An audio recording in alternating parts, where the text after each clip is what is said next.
Well, hey, Jim. First of all, I want to start by thanking you for doing the interview and taking time out of your schedule this weekend. It really means a lot to us that you're willing to do it. You're welcome. Thank you.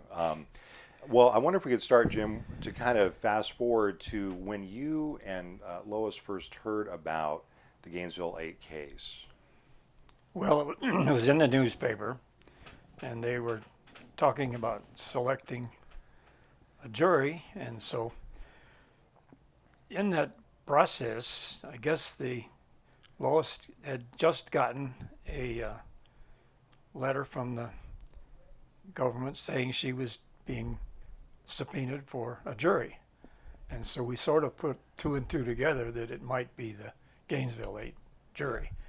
So, in fact, it was. So that's all we knew at that time, and had no idea whether she'd ever be on it. She was just one of the long list of people. And then as they called them in to interview them for the jury, the word was that Lois was kind of the number one person that they're going to have to deal with one way or another. She was that high on that particular roster of some kind. So they were either going to have to deny her or accept her because she was going to be interviewed, and so we were pretty sure she was going to get on it. Did you have, did the two of you talk about the Gainesville Eight case, or did you hear what people were saying about it at that time? Or Oh yeah. In fact, there was a great deal of concern in Gainesville that this was something that was dangerous for everybody, and particularly the jury, that we needed to be somewhat fearful of our lives or whatever. So we sort of panicked, and when she was selected, we took the two youngest children. We had four. The two youngest we took down to Orlando to my brother's house, and they stayed down there for a couple of weeks. So we decided that all that noise about being dangerous was false, and we brought them back home. And of course, I was trying to get four kids ready for school that started at the end of August, and this was the whole month of August eventually that we had to deal with. Yeah.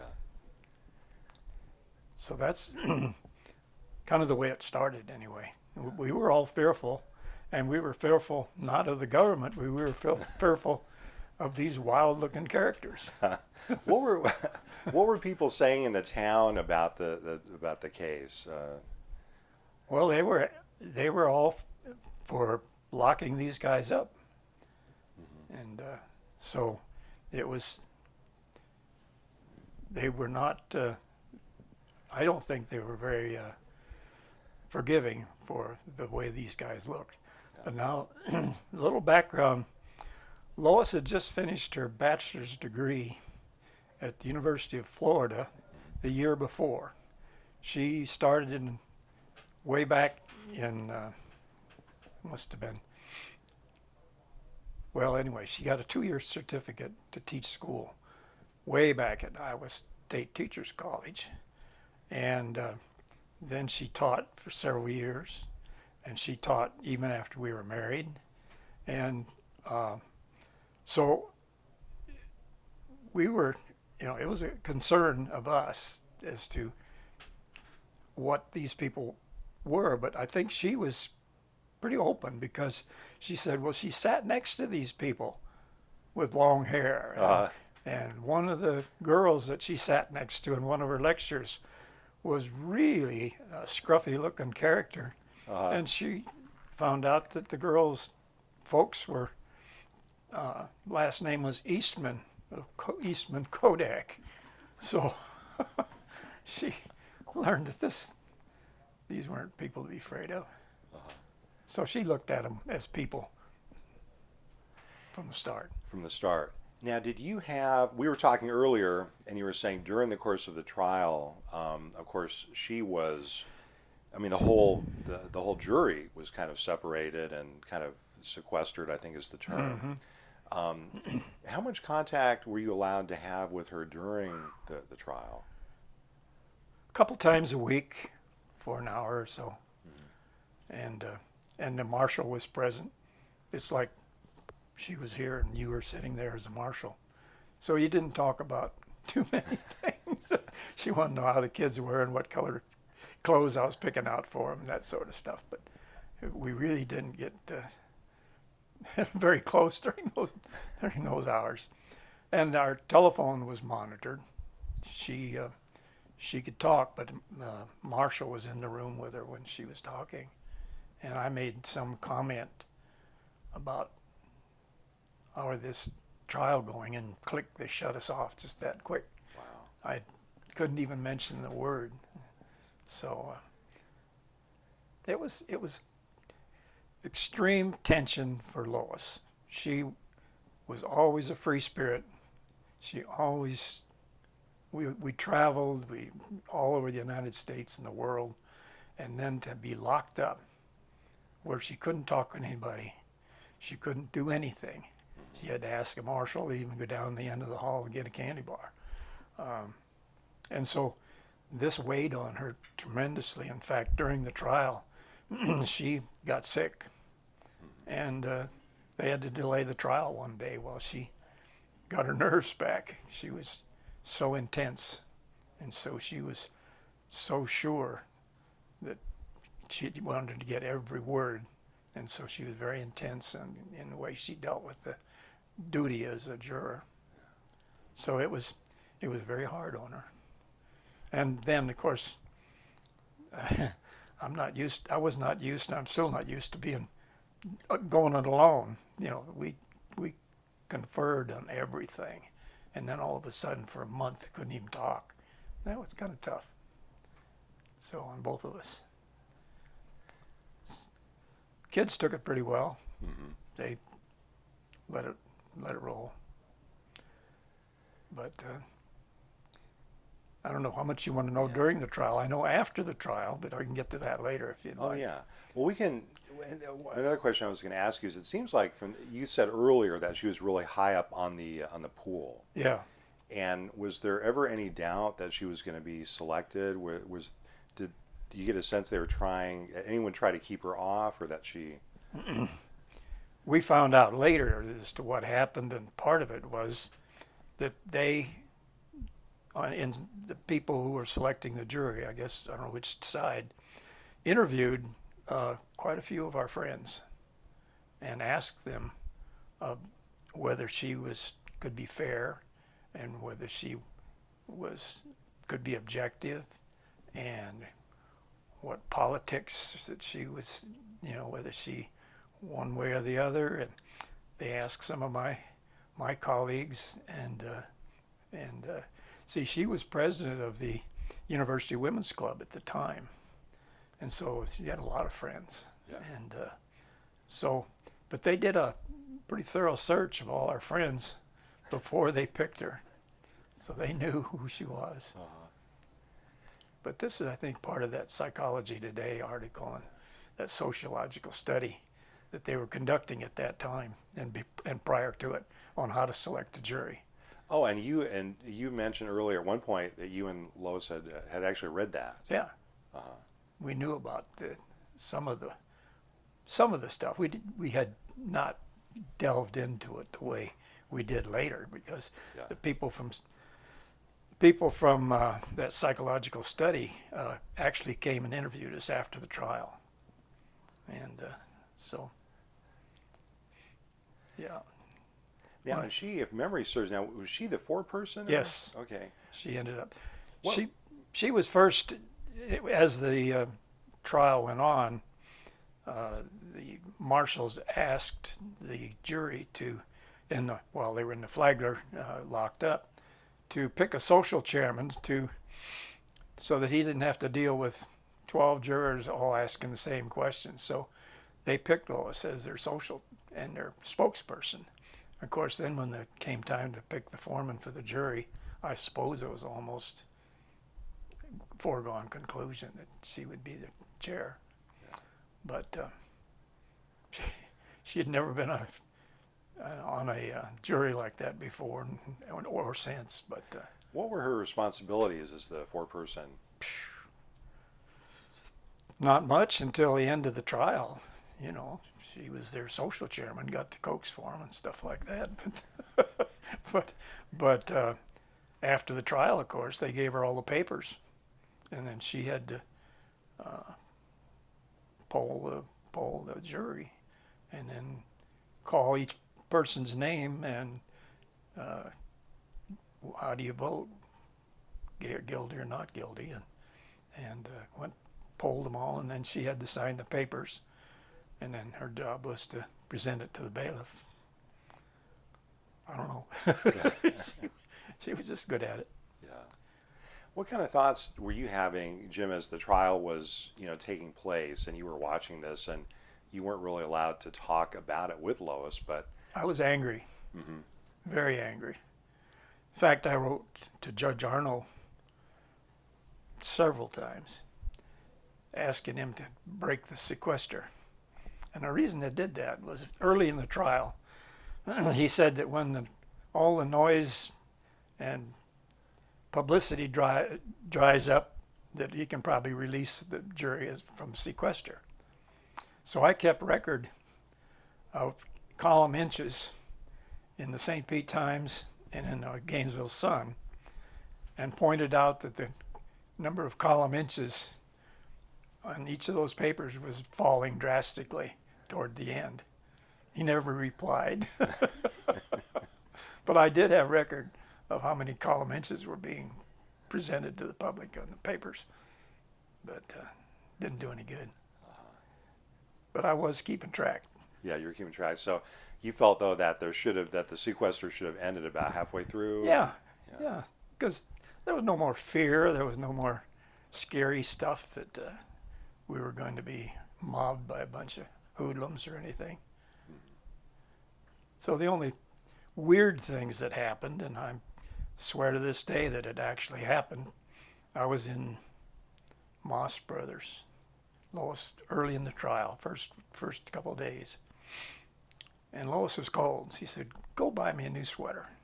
Well, she had sweaters at home, but she said, "Get me a new one." So I went to Moss Brothers and started looking for sweaters, and I couldn't find anything on the ground floor, so I went up the escalator. And I noticed this guy behind me, he was standing there, and I went up the escalator where they had some more sweaters and stuff, and pretty soon there he was again. He was still there. He was upstairs. So I went downstairs again and fooled around. There he was again. Now what he was or who he was or what reason it was or just coincidence, I don't know, but it made me a little nervous to find a guy there. And then we reported to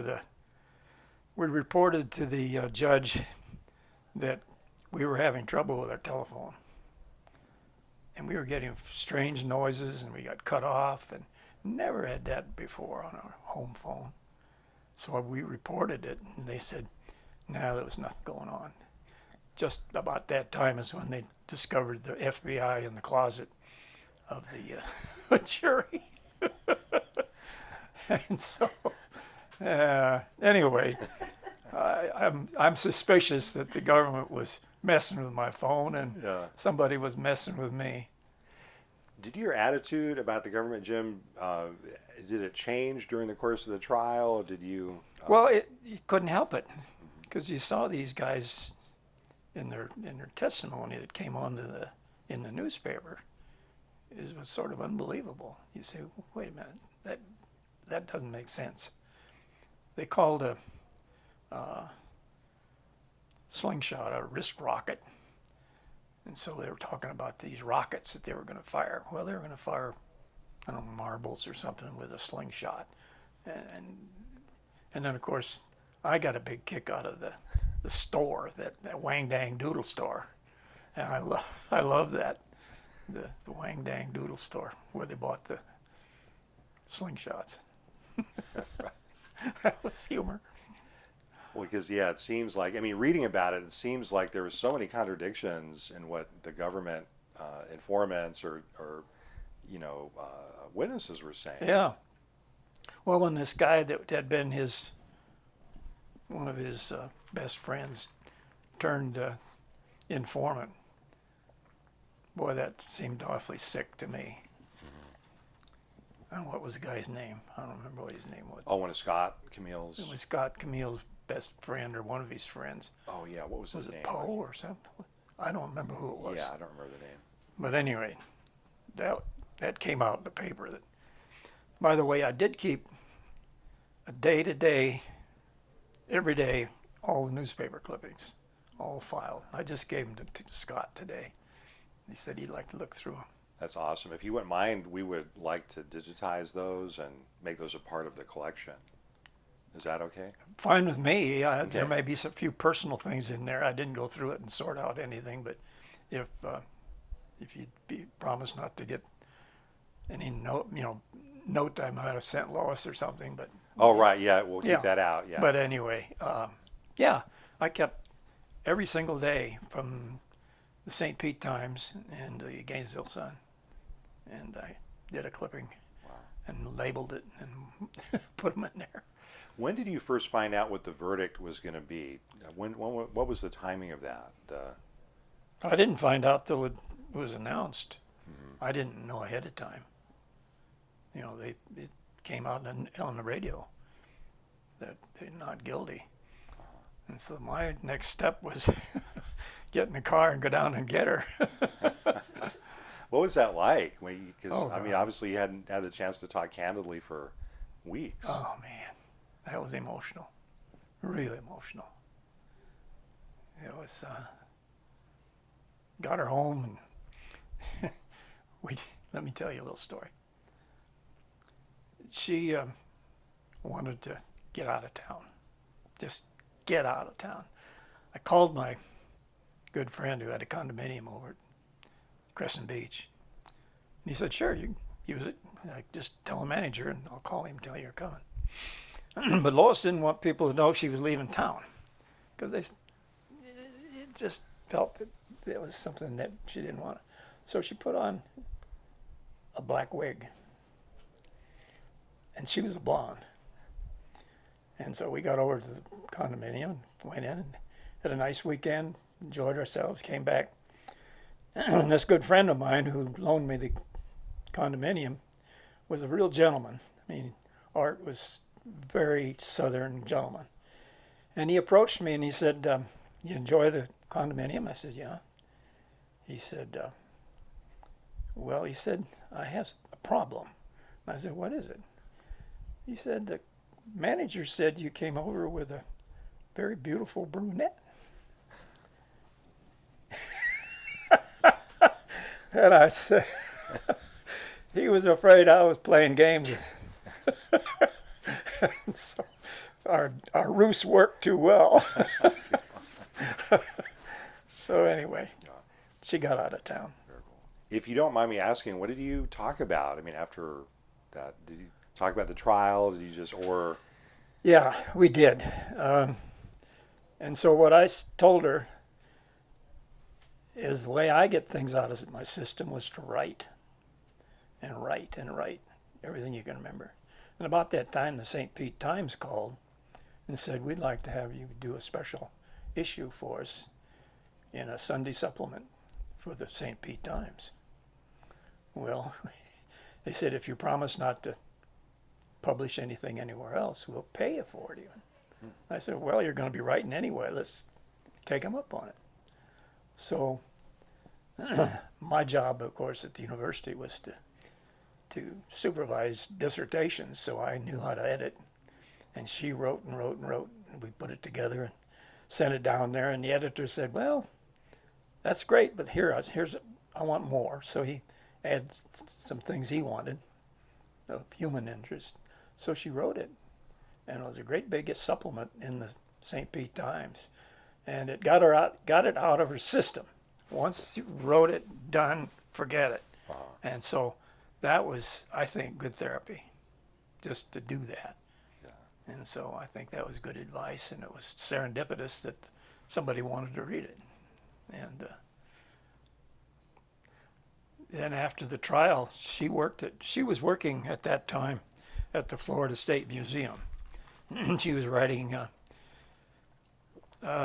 lesson plans and things for teachers with the information from the museum. She'd interview the anthropologist or paleontologist and then write up a lesson plan that would bring out that stuff for the teachers. And the head of the museum, a guy named Dickinson, they've named the museum after him even, he came in and just blew his stack. Why in the world did you let those guys go? He could not understand it. He was just furious. Lois just calmly told him, well, if you'd been on the jury, you'd have done the same thing. And that shut him up. But, you know, he was furious that let those people go free. Well, and that leads me, Jim, to my next question. I mean, in retrospect, it seems like in the Gainesville Eight case, some people have characterized it almost as an open and shut case, but as we know, there's no case like that. No. Well, Lois was very perceptive and with people. She was always a people person. So she observed stuff that some of the other people didn't notice. And she and Donna and a couple of others, after the trial, I mean, while they were in the jury, they said, did you notice the the prosecution signaling the witness? And a couple of them did. This one prosecutor would touch his head, and then they would say, don't remember, I don't recall. Every single time. And they were signaling the witness. And Lois had picked up on that, and I think a couple others did too. And they remarked about it in the jury box. I don't remember Lois telling about that. And then the prosecution, as far as we were concerned, had made a horrible mistake in the jury selection. These prosecutors, attorneys, were from up north somewhere, New York, New Jersey, whatever. They came down here with the idea that they were going to deal with a bunch of rednecks. And almost everyone on that jury had had college or additional training or really good jobs. And they were all, 12 of them, very intelligent people. And there wasn't a redneck in the bunch. And so when they started presenting evidence, the jury could see right through all the BS. They'd hold up a ribbon and say, look here, they got this ribbon on this piece of paper. That means something. Well, baloney. They weren't buying it. And they could see right through a lot of this stuff. And the arrogance of the prosecutors just came through like crazy. And they didn't put up with it. So the prosecutors thought in presenting the evidence that they were that the jury that they were trying to convince was really kind of undereducated or just. Yeah. What were some other examples of how they kind of misread the jury? Well, they were, I don't know, I wasn't there. All I can give this is hearsay, but Lois said they talked down to us. They felt like they were being lectured as children. That was one comment she made. I don't know. I wasn't present, so I couldn't Right. tell you. But they felt that they were being lectured rather than presenting the evidence. And they didn't buy it. And to a person on that jury, nobody bought it. Because apparently there was no argument when they started comparing notes after the trial. They threw out all the facts and they all came to the same conclusion, and there was only one vote. They didn't have to argue or anything. That was it. And so it wasn't the toughest case for a jury at all, because it was pretty obvious. What kind of, I mean, you already talked about like this immediate, just kind of anguish. It was a very difficult period for your family. I mean, what kind of effect did it have emotionally on Lois to go through this? Oh, she was, she, uh, she actually got physically sick during the trial. They had to call the trial off one day because she could not, she just almost a nervous breakdown because she was so intense and watching and making sure, then not being able to share it. She and I shared everything for, well, we were married 58 years. And so there wasn't anything that we didn't share, from driving a car to raising kids. But when she couldn't share it for a whole month and all this pent up, she had to talk to somebody, and she couldn't even talk to other jurors. So that I think that was really hard. And she, and then being locked up, all our lives we travel, and just we had a long weekend. We'd put 1,000 miles on the car and just drive somewhere, and here for a whole month and vacation time at that. They locked us up. So it was tough on her, and it was tough on the family, the whole family, because the kids got questioned at school, I'm sure, about what was going on. But I didn't know any more than what I could read in the paper, because I couldn't talk to Lois about it at all. But she didn't like the idea of everybody had to go to lunch together. They had to go to dinner together. If they wanted to swim up in the top floor of the Flagler, they had to clear the swimming pool of all the other residents and then go up as a group. And she wasn't ever a groupie. We did our own thing. So that just hard on her. It was tough going. But I really just, some of this I only relate because what I know about it, and I'm sure she would give you somewhat the same story, but she was there, I wasn't. Yeah. Long ago, I learned not to say things for her. Right. You learn that in a marriage. Yes, I've learned that. I wonder if we talked about kind of the immediate kind of psychological impact. I wonder if we could step back for a moment and maybe, from your perspective, that was such a whirlwind moment in American history. So many things happening. The Vietnam War, Watergate was. How did you kind of process all of this? Did you connect the Gainesville Eight with what was happening nationally, or was it so? Oh yeah. Okay. Sure. And of course, I was teaching at the time and had students that were involved in protests and all that sort of thing too. And I was teaching in the bottom floor of the Norman Hall when they had the riot in front of Tigard Hall that one night, and we just had to call off class and too much racket out on the highway. What course were you teaching? Well, funny thing about it was part of the lesson was in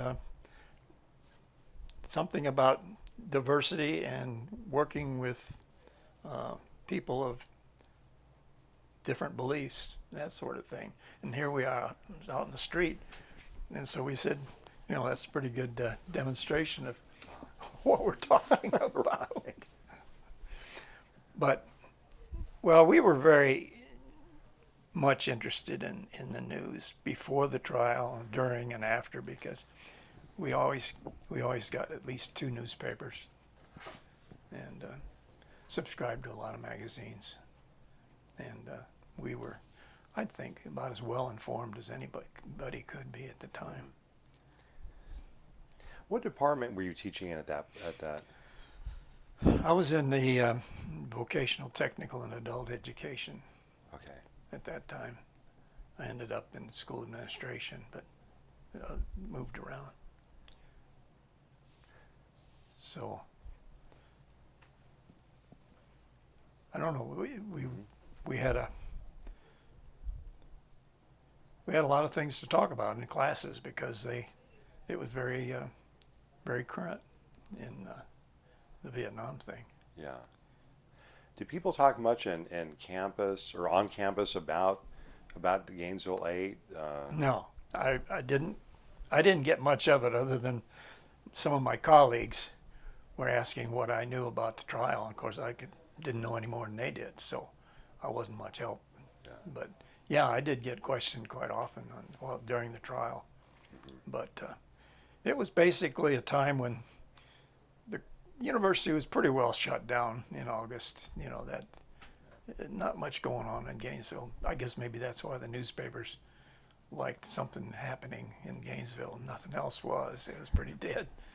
So, but so I don't know, as I spent a lot of time at the office. I think with 4 kids, I had my hands full at home.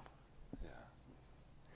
How much of that moment is still the Gainesville Eight trial and the immediate aftermath, and I guess even that period of history? How much is that still a part of your family history? I mean, do family members still talk about that time, or is it just kind of a? It's pretty much gone. Pretty much yeah, gone. Yeah. It's 40 years, you know. Yeah. Yeah, and the kids were pretty young. High school, 2 of them, and the others were grade school. Yeah. Or there's about a 10-year gap between the two older and the 2 younger. And so the 2 younger ones, we took them down to Orlando, and they got to play with their cousins during that 2 weeks of it anyway.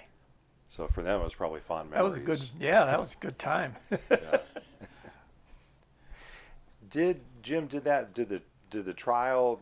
What kind of impact did it have on you thinking about, or did it have an impact on your ideas about? I mean, you were a veteran, military veteran, but did it impact your kind of ideas about the trajectory of the country, or was it just kind of a local? No, it was. You could see we were in big trouble, and I felt we were in big trouble at the time. There were things going on, even in the Korean War, that were politicized, that most of us, just plain old GIs, didn't like. Just politics and some of the stuff that was going on, and so then when you see it magnified in the Vietnam thing, it was just, we were against the war from the very start because I'd been there and done that. It wasn't anything like the Vietnam, though. The Korean War was still fought like the World War II. And Vietnam was a totally, totally different thing. These guys went through stuff that I didn't have to go through. We knew where the front line was. We didn't have any civilians within 40 miles of the front line. So we weren't worried about a little kid carrying a grenade. There weren't any little kids. So, you know, we cleared 40 miles back from the front line where we were. So I didn't see a civilian unless we moved to and from Korea. Just didn't see them. But that's not the case in Vietnam and the current wars. It's just fought altogether different. Yeah. So I can relate a little bit to what they were going through, but I don't know. I guess I'm more of a nationalist or libertarian or whatever, but I don't believe the war ever solved anything, and certainly didn't solve anything there. And I believed that before, and I still believe it. Well, Jim, it's almost 3, and I know you have a lot of things to do, Mm-hmm. and this has been incredibly educational. Are there other things that we haven't talked about that you want to? No, I don't think there's much to say. I don't think that the repercussions toward Lois were negative at all after a few of the real hard-nosed people jumped at her. Most of the people were quite supportive, and she went back as president of the University Women's Club, and they were all supportive. So I think it didn't affect her social life or her real estate business or anything else. It came out right. So I don't think it affected us that much, except in our solidified our thinking of what we believed before. But I really respect these guys. They went through some stuff that most people never even think about. So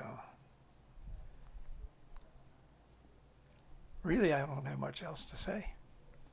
Well, you said a tremendous amount, and so we'll go ahead and stop the recording now.